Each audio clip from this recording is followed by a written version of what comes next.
y'all, welcome to this week's What's for Dinner. I'm going to start out first making some potato salad. On this night, we had company come over and we were grilling, and I decided to make up some potato salad. So right now I'm cutting up some potatoes, and then we are going to go ahead and get them in the water to get those boiled up. While those were cooking, I had 6 boiled eggs cooking in my little Dash egg cooker that I am going to remove and put into some cold water to cool those off. Once those are cooled off, I will chop those up, and I ended up only using 3 of those because I was worried that it was going to be way too many eggs for the amount of potatoes I had. And then I'm going to start chopping up some green onions, and then followed by some celery. The recipe actually called for radishes also, but I didn't have any of those, and so I just left those out, and it was fine without them. And I wasn't really sure if the kids would like those or not. I do like radishes, and my husband does, but I wasn't sure if our kids would. And next we're going to move on to making up the dressing part. We're going to use 3/4 a cup of mayonnaise, followed by 1/4 of a cup of relish. You can use sweet or dill relish. I only had sweet, so I used that. It also called for 2 tablespoons of apple cider vinegar.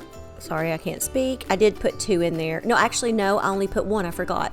I wasn't sure if that would be too much. Along with 1 tablespoon or 1 teaspoon of sugar and salt and pepper. The only thing I did not put in was mustard because we had someone at our house that was allergic to mustard, so we left that out. But we're going to mix that up real good. And our potatoes are done, so we're going to go ahead and drain all of that, get all the water off of them. And y'all know I'm not good at voiceovers, but I had a house full of people, so I couldn't really talk without y'all hearing a bunch of noise. So now we're putting in all of the onions and the celery, the boiled eggs, and the potatoes, and just starting to mix that up so that I can get that in the refrigerator and let it chill while I'm doing some of the other cooking.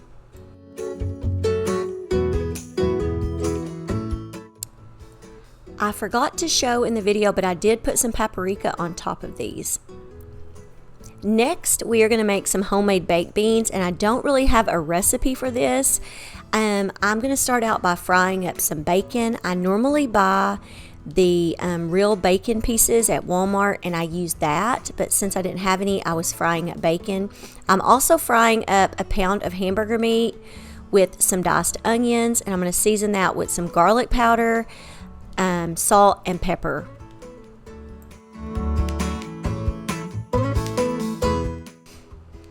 Okay, the next part is we have a 9 by 13 inch pan, and I have some pork and beans. I ended up using a total of 6 cans of pork and beans, and I'm adding in the whole pound of hamburger meat. A lot of times I will only use maybe half of the hamburger meat, but we had a lot of people, so we were making a lot of beans. So what I do is I probably about half of the cans, I drain the juice off of the beans because I was worried about it being too juicy. So part of them had juice and part of them didn't. And this recipe was given to me a long time ago by my cousin. She actually showed me how she did hers, and mine may not be identical, but they're kind of similar. And it is kind of funny because I don't really know how to tell you exactly what to put in there, but I kind of squirt a little bit of everything, it seems like. I'm putting some brown sugar in here. I also will be adding some barbecue sauce, some ketchup. The only thing I did not add today was mustard, and that is because someone was at our house that was allergic to mustard, so I didn't add it. But normally I will add mustard in there too. And as I'm adding everything, I just, I'm stirring it up, and then I will taste it and just kind of see how it tastes. I just kind of go by that, and if it tastes like I think it should, then I stop. So I wish I could tell y'all exact measurements, but I just don't know. It's more of a just kind of taste it and see how it tastes to you. And so I will keep doing that until it's where I like it.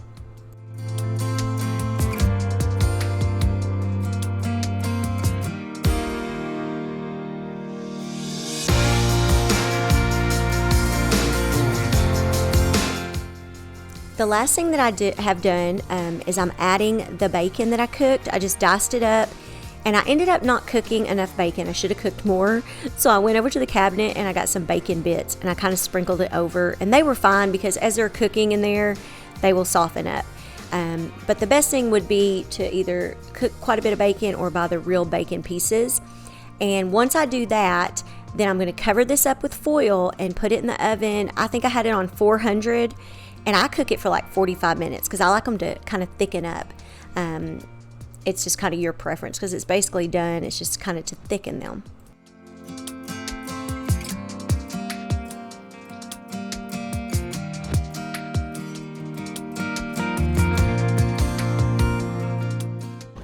Hey y'all, tonight we're gonna just do an easy meal. I'm keeping it really real with y'all. I've got a pound of hamburger meat. I'm just gonna season it up, putting some oregano in here, along with some onion powder. I had gotten my garlic powder out, but I just realized I don't need it because I'm gonna use some minced garlic. I'm just gonna squeeze a little bit in here. I have this squeeze kind, so whoa, that may be more than a little bit, but it's okay. And then I'm gonna add in some fresh ground pepper, black pepper.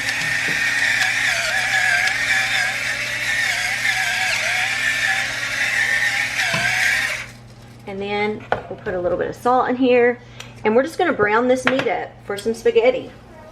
I just thought I'd show y'all how I like to season it up. It just gives it a little bit of extra flavoring besides the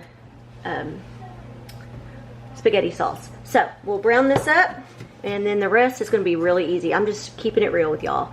It's been hot. It is actually 97 degrees. I did not want to turn on the oven because my air is on. It's 77 in the house because our air just can't seem to keep up. So for nights like that, let's throw something easy together. Okay, now that meat is done, I'm just going to pour in my favorite spaghetti sauce, which most of y'all will know is Prego Traditional, and then Adrian is going to help me get that all stirred up. And then I ended up getting another jar of Prego to add to it because I wanted it to be more saucier. And what I'll do is I'll put this sauce up in the refrigerator, so when we go to heat up for leftovers, all I have to do is just pour a little bit of this sauce in and it will help, keep it from being too dry. Okay y'all, got the noodles in here and we're almost ready to eat. Easy meal. And there it is. I just mixed it up. A lot of the times I'll have it separate, but today I just decided, you know what? Just mix it all up.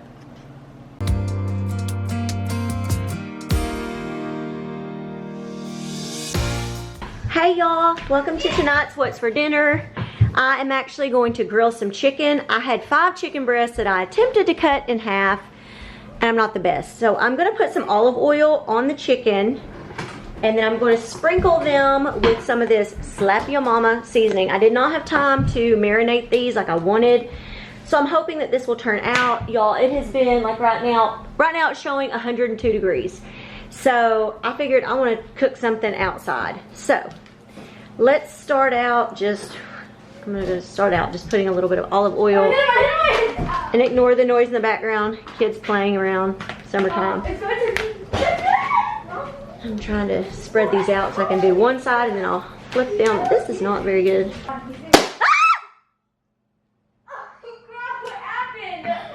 Okay. We're playing with the balloon. It just popped. About gave me a heart attack. Oh my word. Oh my God. How did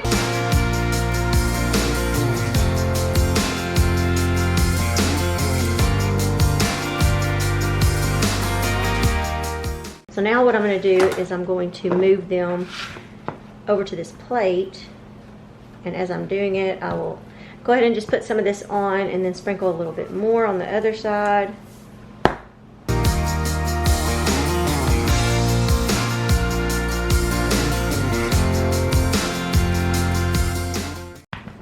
And y'all, I asked on my Instagram, in case y'all don't follow me on Instagram, it's Kimsfarmhouselife. I had asked the other day for some ideas of things to cook in the summer that won't heat up the house. And I have gotten a lot of comments, and I'm actually going to put those on the screen and share with y'all. some of the ideas that they gave me. And also, if y'all have any ideas for things that I could make in the summer, either on the stove top or the grill or out, maybe even in the crock pot, just let me know down in the comments below, and maybe I'll make some of those things, because I'm getting so burnt out and I don't know what to make. And so yeah, and in the summer, a lot of the times I don't even want to cook, but everybody still has to eat. And so yeah, just let me know, and I hope y'all enjoy these ideas that were sent to me. So now we're gonna go outside to the grill. Okay, now we're gonna start putting the chicken on the grill. I have it turned down to low because I wanna be careful not to overcook them. So I'm gonna just carry this over here and start.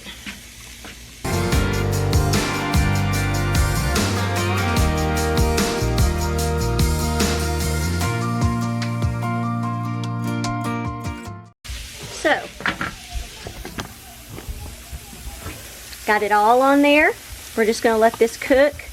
I'll check it, I don't know, maybe 5 to 7 minutes or so.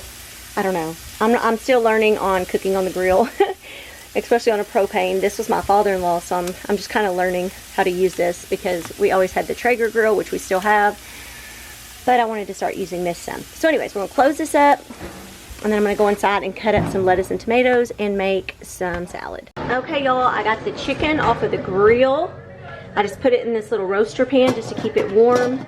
The kids requested mac and cheese, and then I'm making instant mashed potatoes, and we've got salad. So I will get everything ready and let y'all see what we're having. Y'all, I got my niece Peyton here. How are you, Peyton? Good. How is the food? Do you like it? I haven't tried the chicken yet, but it looks good. And the macaroni and mashed potatoes. You been eating your salad? Yes. Okay. I'll come back to you in a minute. Get your answer. All right, Bryce. Hi. Hi. How you doing? I'm doing good. How is the food? Do you like it? It's very good. A little tough around the edges, but I haven't it's mastered flavorful. grilling. She just was showing him cutting. He's like, I was cutting sawing. the entire time. Putting a little bit of ranch, and then it takes away from the dryness. It's good. Okay, Courtney. just like Bryce said, it's a little bit dry, a bit crispy, but the flavor is what matters the most, and it's very good. I'm just lacking a lot of it. I mean, very good. What? I thought you said the flavor's good. Did I? My bad. All right, Adrian. How is it to you? Oh no, he's choking. He's not. Just so He's maybe He's dying from the dryness. that's what I mean. He's choking. It's good. It's just a little good. dry, I right? wonder what it tastes like if Grandma made it. That's a burn, right? Yes, Grandma would have not overcooked it. I mean, you know. You don't know what a burn is, Mom. Okay, my husband ate You're it. old. What do you say? What do you say? He's thinking. It was just a little dry, right? Yeah. It was good. I mean, if I'd have probably took it off maybe a few minutes sooner, it would be perfect. But other than that, Mom, the flavor is good You're to gonna me. have to start getting your time right. I'm just not good with the grill yet. Peyton? I like it. She likes it. She's not making any comments about it being Because she dry. can't figure out anything else to say that we haven't. I said I liked it. I just said Grandma's. I wonder what it'd be like if Grandma made it. The old food Grandma makes is like the best. It's like, so is Mom's not the best? It's the second best, but it's like Grandma's food is better than a 5-star restaurant. Oh, Macaroni and mashed potatoes together. that is very good. Mix it together. Make your own thing. Okay, y'all. Thank y'all for watching tonight.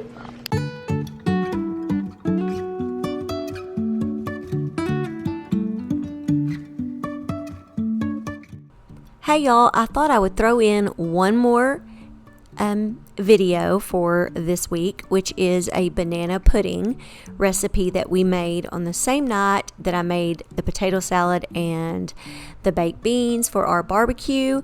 My son requested this, and we were kind of doing a little celebration for his 16th birthday. He had some friends over, and they were going on a fishing trip the following day. So I'm starting out with, I put 2 packages of banana cream pudding. This actual recipe called for a 5-ounce package. I believe these were like 3.5 ounces or something, so it's a little bit more than what the recipe called for. I think it called for vanilla pudding.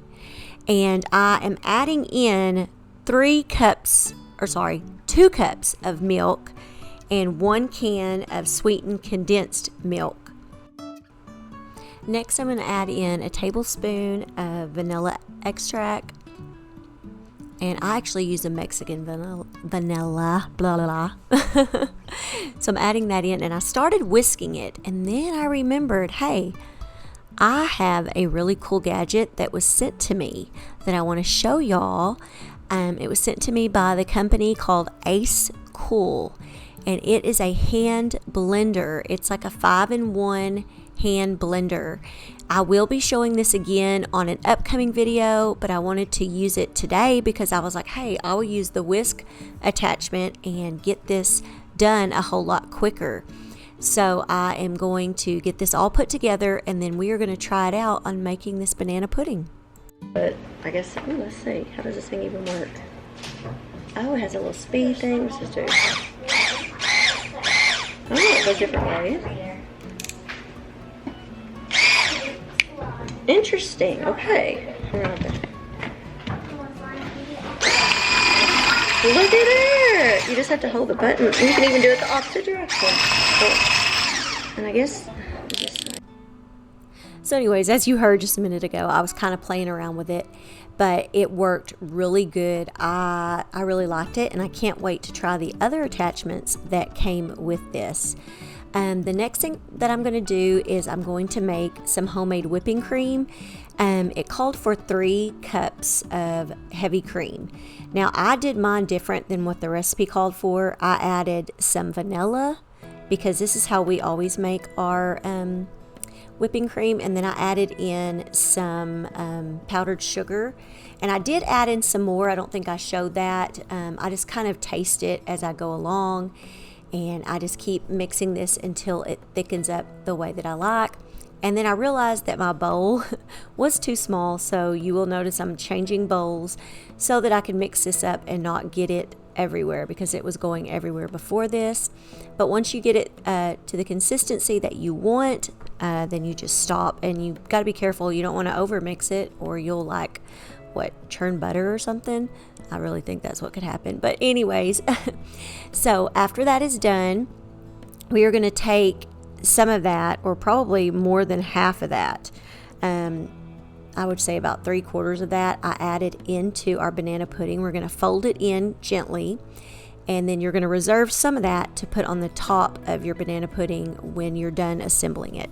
So that's what I'm going to do right now, is just fold that into the pudding.